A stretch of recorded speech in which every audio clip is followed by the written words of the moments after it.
后来过来是遮尔恶质、遮尔夭寿骨的，这是发生伫花莲的总地。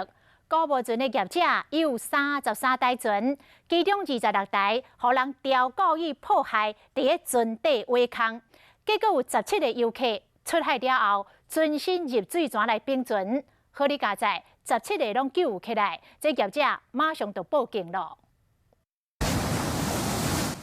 海泳一阵一阵，有人爱耍这高木船。暑假到啊，花莲地区的水上活动是真做袂少人出去佚佗选择。不过有17名游客因为船只损害发生冰船意外。出去到海上的时候呢，已经到最后一艘的求婚的那一组就有说，可能船都有在往下沉，是直接翻过来有看到一个圆孔，很明显的圆孔。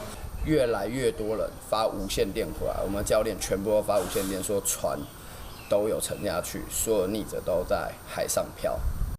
详细检查不得了，业者的33只船有26只的船底被人挖2空到6空，历史出海了后，这船体一直浸水，甚至冰船。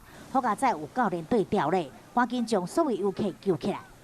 可是他这一次的方式全部都在船底。